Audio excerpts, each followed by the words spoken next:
If it rains for 3 days straight, the first thing we worry about is laundry smell. If it rains for a week, a tiny ecosystem starts growing inside the shoe rack. If it rains for a month, people start quietly negotiating with the sky. Come on, just take one day off. But what if the rain lasted for 100 years? Not just 100 years, but 10,000 years of a permanently soaked sky? Rivers would change direction, forests would drown, and villages would disappear from the map. Now let's imagine something even stranger. What if rain changed the throne of Earth for almost 2 million years? This is not the plot of a disaster movie. About 230 million years ago, a real climate transformation happened on Earth. Scientists call this event the Carnian Pluvial episode. Put simply, Triassic Earth suddenly became much wetter. Of course, this does not mean the entire planet had the same rain every single day. More accurately, rainfall and humidity increased dramatically over millions of years. But for the animals living through it, it probably felt like the world was breaking, because land that had been desert yesterday was starting to become swamp today. And after that long wet age passed, the ruler of Earth had changed. The new ruler was not the strongest animal of the old world. It was a group of small, lightweight dinosaurs hiding at the edges. Today's story is not about dinosaurs being born powerful. It is about a broken world that happened to break in favor of dinosaurs. The story begins with a giant supercontinent called Pangaea. At that time, Earth's continents were mostly joined together. Africa, Europe, Asia, and the Americas were connected into one massive landmass. That may have been convenient for mapmakers, but it was rough for living things. The interior of Pangaea was extremely far from the ocean. Sea winds could not easily reach the center of the continent, so the central regions became extremely dry. Days were hot, nights were cold, and rain was rare. Put simply, Earth was running like one giant natural dryer. Plants were scarce, water was precious, and dust was weirdly committed to its job. Every time the wind blew, sand and dust swept across the land. In a world like this, a sip of water was not just water. It was a survival right. Even a patch of shade was valuable real estate. But even this harsh world had rulers on land. Surprisingly, those rulers were not the dinosaurs we know. The dominant land animals were powerful reptiles related to the crocodile line. They were the terrifying power players of the Triassic ecosystem. Some of them did not crawl low like modern crocodiles. They moved with their legs, held more under the body, and looked down on their prey. Imagine a crocodile that started going to the gym and then bought a suit. Nearby, a plant-eating reptile called a rhynchosaur also flourished. It chewed tough plants with a parrot-like beak. Today, rhynchosaurs are completely gone, but back then they were very common. In some regions, they made up a major share of land herbivores. Basically, they were regular residents of the Triassic landscape. Dicynodonts also walked across the land. They looked a little pig-like, but they belonged closer to the mammal side of the family tree. These animals ate, walked, reproduced, and filled the earth of that time. So where were the dinosaurs? Honestly, they were not sitting in the main character seat. Early dinosaurs were generally small, light, and very cautious animals. When a huge predator passed by, they had to quietly step aside. They were not at the center of the ecosystem. They survived on the edges. In school terms, they were not class president or even vice president. They were the quiet kids at the bottom of the attendance sheet waiting for their names to be called. In many places, dinosaurs were still a small part of the land ecosystem. But history sometimes makes side characters dangerous, because when the whole stage collapses, a side character can suddenly stand in the spotlight. The thing that collapsed the stage came from the sky as water, but the sky did not start the story. The real beginning came from fire rising deep inside Earth. Around 234 million years ago, enormous volcanic activity began. It was linked to the Wrangellia region, near what is now Western Canada and Alaska. Huge amounts of lava and volcanic gas were released. This was not the kind of volcano you compare to a small mountain behind town. This was more like Earth cranking the basement heater way too high. The lava was frightening, but the bigger problem was gas. Large amounts of carbon dioxide entered the atmosphere. Some research also discusses the possible release of methane. When greenhouse gases increase, Earth traps heat more effectively. It is like trying to sleep in the middle of summer under 3 heavy blankets. Earth did not just become warmer. Its entire water cycle started to overheat. Warmer oceans sent more water vapor into the atmosphere. Warm air can hold more moisture than cold air, so the sky became heavier and heavier. Clouds grew larger, and the behavior of the winds began to change. Moist air started pushing into the dry world of Pangaea. And then, at some point, the rain began. At first, it may have seemed like a blessing. In a desert, rain is always a welcome guest. Dry plants drank, and animals finally caught their breath. The problem was that this guest stayed far too long. The rain was not a visitor that came with a season and then left. Earth's climate system itself was changing direction. Dry ground could not properly absorb the sudden water. Water ran across the surface and dragged soil and sand with it. Small streams became creeks, and creeks became rivers. Ancient riverbeds that had slept for ages woke up again. Desert valleys filled with muddy water. Sand dunes collapsed, and plains turned into mud. The old dry ecosystem began to tremble before the water. The first major changes happened in the plant world. Plants adapted to dry environments were slowly pushed back. Plants that could handle wetter conditions began spreading. Ferns and conifer-like plants took over new spaces. It was as if the ecosystem's menu had suddenly changed. The restaurant you visited every day had closed overnight. For rhynchosaurs, this change was devastating. Their teeth and jaws were well suited for certain kinds of plants. But the familiar plants declined, and unfamiliar plants moved in. They were hungry, but they could no longer read the menu. When food changes, bodies have to change too. But evolution does not arrive as fast as a food delivery app. Animals that could not adapt began to decline slowly. Herds became smaller, and fewer young survived. Animals that had once been everywhere became harder to find. The old throne of the ecosystem began to shake. Other herbivores, including dicynodonts, also came under pressure. Food change and habitat change arrived at the same time. A body that worked well in a desert became awkward in a swamp. Short, heavy legs were no longer an advantage in deep mud. When the world changes, yesterday's advantage can suddenly become dead weight. That is the frightening power of climate change. The strongest animal does not always survive. The animal that fits the new rules survives. While the rulers on land were struggling, the oceans were not safe either. More rain increased the weathering of rocks. Rivers carried nutrients and chemical materials from land into the sea. The oceans became warmer, and some regions became low in oxygen. Acidification and oxygen loss placed heavy stress on marine life. Animals that built shells were especially vulnerable. Corals and calcium carbonate organisms are highly sensitive to environmental change. The foundation of marine ecosystems began to shake. Clear seas slowly turned into a cloudy laboratory. For shell-building creatures, the ocean became less like a home and more like a dissolving wall. Scientists see this period as a major biological transition. Some organisms disappeared, while others found new opportunities. On land and in the sea, the old order was breaking apart. Now the stage had empty spaces. Predator roles opened up, and herbivore roles opened up. The structure of forests changed, and the types of food changed. And now, the key question appears. Who filled the empty spaces of this new world first? It was the small, unimpressive-looking dinosaurs. Dinosaurs did not suddenly become geniuses. They did not sign up for a gym membership either. They were simply more flexible.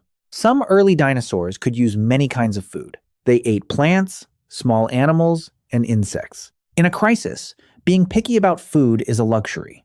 They also had important advantages in body structure. Many dinosaurs had legs positioned directly beneath the body.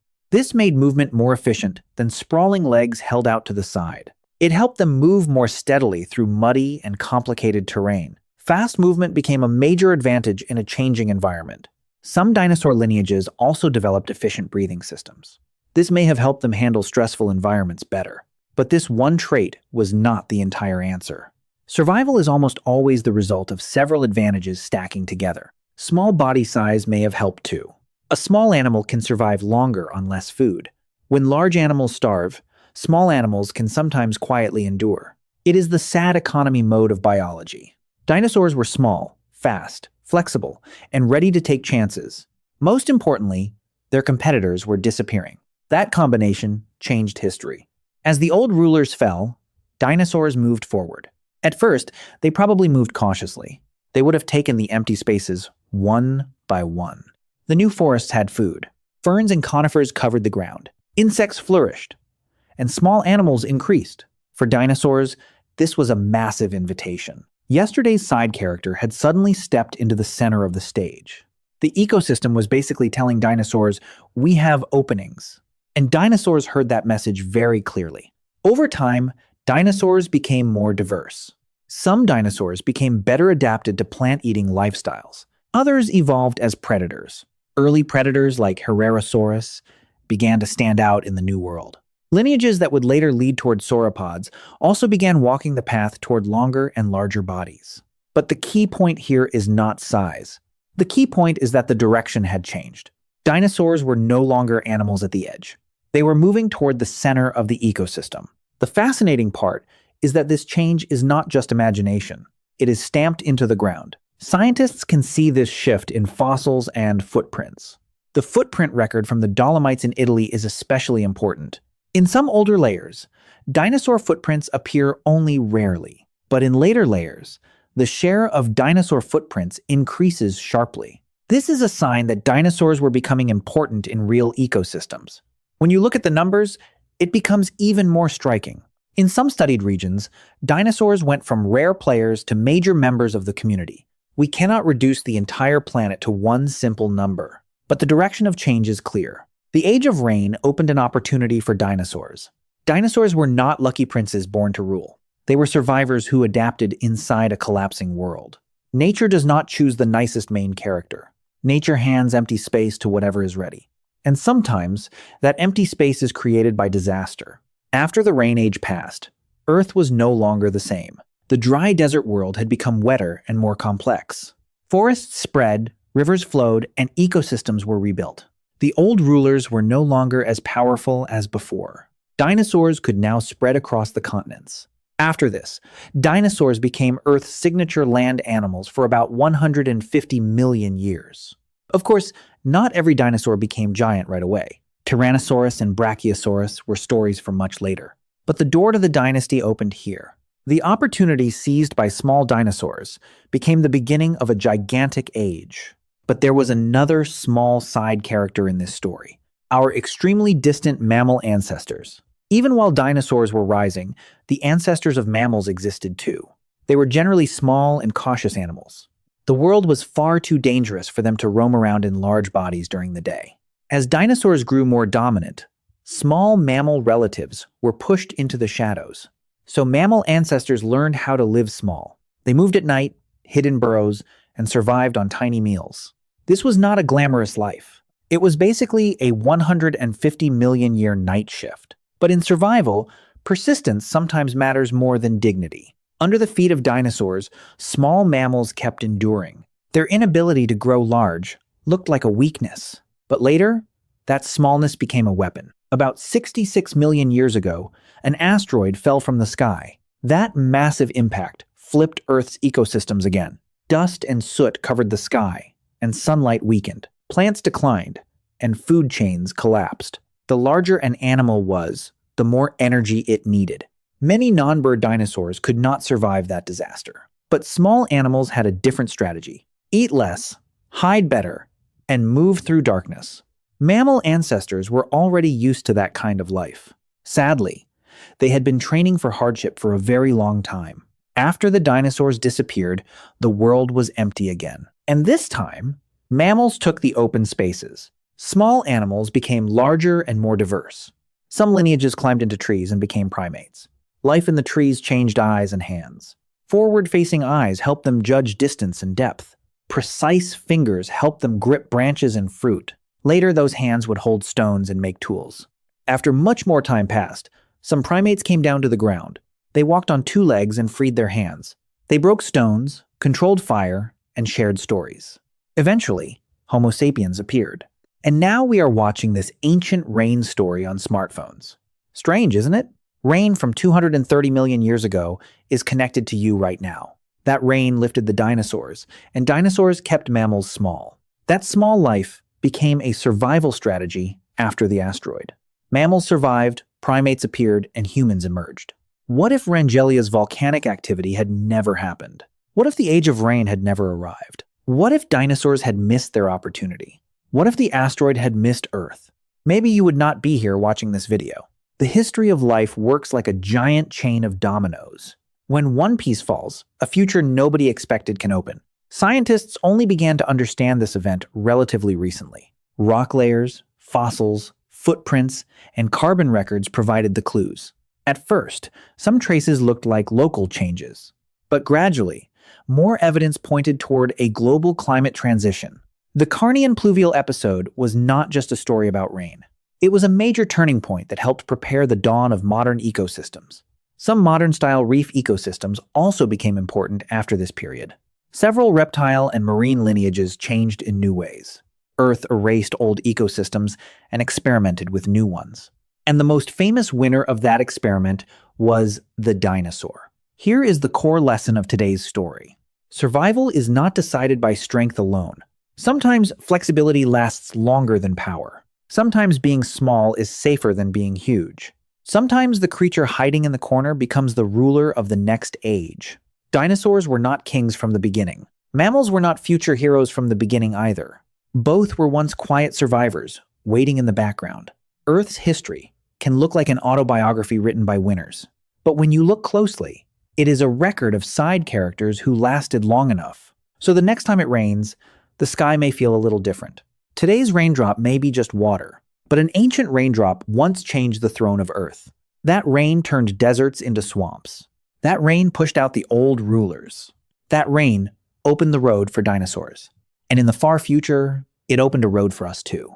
Of course, rain today will not suddenly bring dinosaurs back. Forgetting your umbrella does not mean the Triassic has started again. But it does matter that climate can change the direction of life.